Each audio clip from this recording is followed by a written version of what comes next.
कैसे हैं आप लोग। आशा करता हूँ आप लोग बहुत अच्छे होंगे, अपने जीवन में बहुत अच्छा कर रहे होंगे।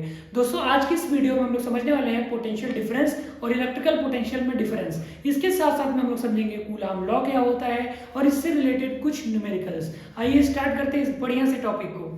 इलेक्ट्रिकल पोटेंशियल की अगर हम लोग बात करें तो इलेक्ट्रिकल पोटेंशियल में अगर कोई चार्ज है हमारे पास इनफाइनाइट पे, इनफाइनाइट मतलब कि हमें नहीं पता है कि वो चार्ज कहाँ पर है, और इनफाइनाइट से अगर उस चार्ज को एक पॉइंट तक लेकर के आ रहे हैं, जैसे ये पॉइंट तक मैंने इस चार्ज को ले आया, तो अब आखिर मैंने इनफाइनाइट से चार्ज को यहाँ तक लाने में कुछ तो वर्क किया होगा ना। ये वर्क जो कि इनफाइनाइट से किसी चार्ज को एक पॉइंट तक लाने में किया जा रहा है, इसी को कहते हैं इलेक्ट्रिकल पोटेंशियल। क्या कहते हैं? Electrical potential. अगर हम लोग बात करें पोटेंशियल डिफरेंस की, तो पोटेंशियल डिफरेंस में क्या होता है, एक पॉइंट से दूसरे पॉइंट तक चार्ज को ले जाया जाता है। अब थोड़ा सा स्लाइटली डिफरेंस है, ज्यादा डिफरेंस नहीं है। मतलब क्या है कि एक पॉइंट से दूसरे पॉइंट पर चार्ज को ले जाने में जो वर्क हो रहा है, इसे पोटेंशियल डिफरेंस कहते हैं। और इन्फिनिटी से किसी चार्ज को एक पॉइंट तक लाने में जो काम हो रहा है, इसे इलेक्ट्रिकल पोटेंशियल कहते हैं। अगर बात करें चार्ज की, तो चार्जेस दो तरह के होते हैं दोस्तों। कितने तरह के?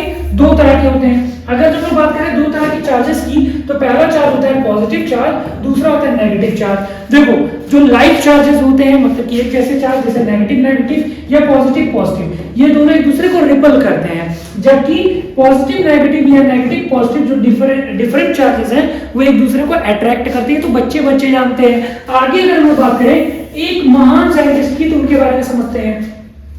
दोस्तों कूलाम लॉ की अगर बात करें, तो कूलाम नाम के एक साइंटिस्ट थे जिन्होंने ये कहा था कि जो चार्जेस होते हैं, यानी कि क्यू से डिनोट किया जाता है चार्जेस को। चार्ज जो होते हैं ये हमेशा इलेक्ट्रिकल करंट के जो होते हैं वो डायरेक्टली प्रोपोर्शनल होते हैं। यानी कि अगर चार्ज बढ़ाया जाए तो करंट बढ़ेगा, अगर करंट ज्यादा है तो चार्ज ज्यादा होगा। अगर करंट घटाया जाए या चार्ज घटाया जाए तो करंट या फिर चार्ज जो अगला चीज रहेगा वो कम हो जाएगा। यानी इसके बढ़ाने पर ये बढ़ता है, इसके घटाने पर ये घटता है। ठीक है। अगर जो लोग बात करें इसकी, तो यहाँ पर ये इक्वल की साइन जब आती है तो टाइम भी मल्टीप्लाई हो जाता है दोस्तों। इसे कूलाम्स लॉ भी कहते हैं। कई लोग इसे कैपिटल आई से भी लिखते हैं, उससे कोई दिक्कत नहीं है। अगर जो लोग इसकी बात करें कूलाम लॉ की, यूनिट क्या होता है दोस्तों, तो कूलाम होता है। अब कूलाम को कैपिटल सी से लिखते हैं। आप सोचते हो कि नॉर्मली सर यूनिट जो होता है उसे स्मॉल लेटर से लिखते हैं, जैसे मीटर, लीटर। तो यहाँ पर कूलाम को या न्यूटन को ये कैपिटल से क्यों लिखते हैं? क्योंकि ये नाम से डिराइव्ड यूनिट है। जो भी यूनिट किसी के नाम से डिराइव्ड होती है उसे कैपिटल में लिखते हैं। जैसे कि पास्कल।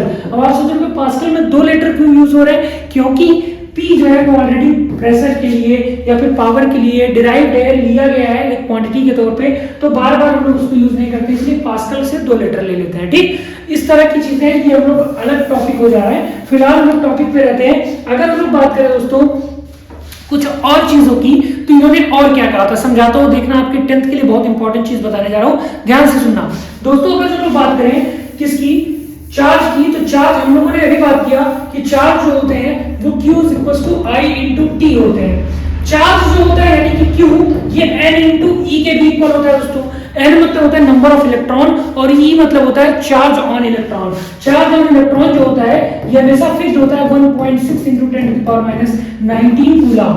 ये हमेशा फिक्स्ड होता है, इसको याद करना पड़ेगा आपको। कितना? 1.6 × 10⁻⁹ कूलाम।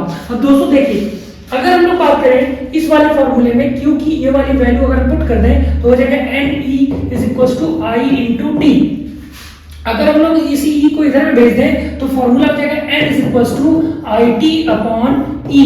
दोस्तों इससे बहुत सारे न्यूमेरिकल पूछे जाते हैं, जिसमें बोला जाता है कि अगर आपको I दिया रहे यानी करंट, टाइम दिया रहे कि वो करंट कितनी देर में फ्लो कर रही है, और आपसे पूछ लेगा नंबर ऑफ इलेक्ट्रॉन बताओ, ये आपको ऑलरेडी पता होगा, और इसको पुट करके वैल्यू को हम लोग इसको निकाल लेते हैं। ये हमेशा दोस्तों इसकी कोई यूनिट नहीं होती है। ठीक है। आइए कुछ इससे रिलेटेड एक न्यूमेरिकल देखते हैं जो कि आपके एग्जाम में कई बार पूछा गया है। आइए दिखाता हूं आपको।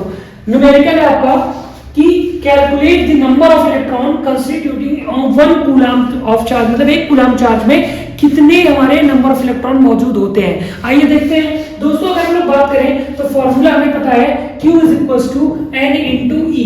अगर हम लोग बात करें N के लिए, क्योंकि हमें नंबर ऑफ इलेक्ट्रॉन निकालना है, calculate the number of electrons, तो नंबर ऑफ इलेक्ट्रॉन निकालने के लिए हम लोग को पता है N जो है यही नंबर ऑफ इलेक्ट्रॉन है, तो इसको निकालने के लिए हम लोग क्या करेंगे, N = Q/E E कर देंगे दोस्तों। अगर इस फॉर्मूले को पे पुट करें Q यानी कि 1 कूलम हमें दिया हुआ है तो इसको लिख सकते हैं 1/1.6 इसकी वैल्यू है दोस्तों। 1.6 इंटू 10⁻⁹ आप लोग खुद से बोलने का ट्राई करो तो याद हो जाएगा। 1.6 इंटू 10⁻⁹ दोस्तों ये जो 10⁻⁹ है जब ये ऊपर जाता है तो एक्सपोनेंट के लॉस के हिसाब से ये पॉजिटिव में हो जाएगा, इसका एक्सपोनेंट, इसका जो पावर है क्या हो जाएगा, पॉजिटिव में हो जाएगा। तो जब ये ऊपर में जाएगा, एक मिनट में इसको थोड़ा सा जूम आउट करके दिखाता हूं। अगर जो ये थोड़ा सा क्या हो जाएगा, ये ऊपर में जाएगा तो ये हो जाएगा 10⁻⁹ 1 इंटू 10⁻⁹/1.6। अब ये पॉइंट को हमें हटाएंगे तभी हम डिवाइड कर पाएंगे अच्छे से।